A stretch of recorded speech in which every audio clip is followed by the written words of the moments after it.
Nie každý si musí vyvrtať hneď dieru do výfuku, aby zvučnou silou svojho auta dokázal zaujať mladé slečny na zastávke autobusu. Niektorí len presunú fondy na správny účet, preberú kľúč a zaplatia za zimné pneumatiky cenou bežného auta. Aj na slovenských cestách natrafíte na skutočne výnimočné autá.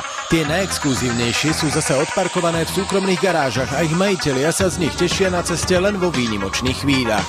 Pre niekoho je to nejaký nástroj osobnej prezentácie alebo nejakého spoločenského statusu, pre niekoho je to nevyhnutná každodenná záležitosť. Na Slovensku síce nemá oficiálne dílerské zastúpenie ani jedna z exkluzívnych značiek.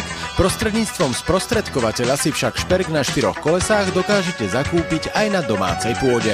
Koľko aut sa zhruba z tejto exkluzívnej triedy do roka predá na Slovensku?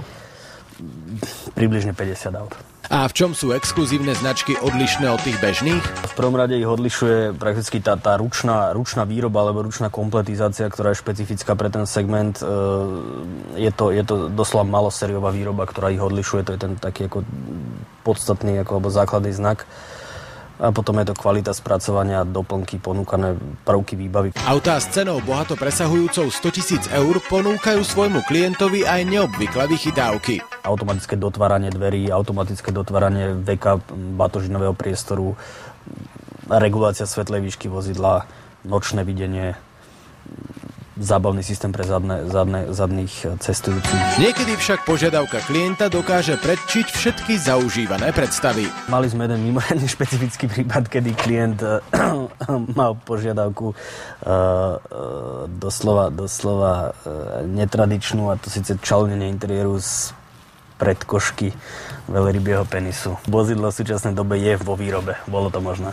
Štvortonové opancierované SUV sa aj preto stalo hneď po oznámení výroby vo svete jedno z najkontroverznejších a vzhľadom na celosvetový tlak nebude oficiálne do budúcna ponúkať špeciálnu kožu z veľrýb. Výrobcovia svoj zámer zdôvodnili tvrdením, že je to najdrahší dostupný materiál, ktorý mal svojho času na barových stoličkách na jachte aj grécky magnát Aristotel Onassis.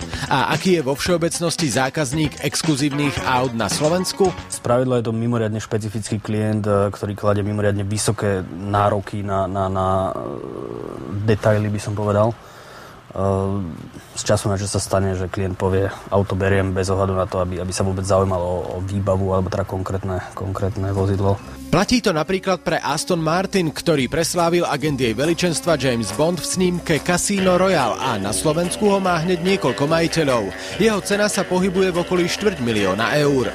Viac ako 500 000 vyšli svojich slovenských majiteľov autá Pagani Zonda a Maybach, pričom najdrahším autom na slovenských nedokončených diaľniciach je Bugatti Veyron s cenovkou prevyšujúcou 1 000 000 eur.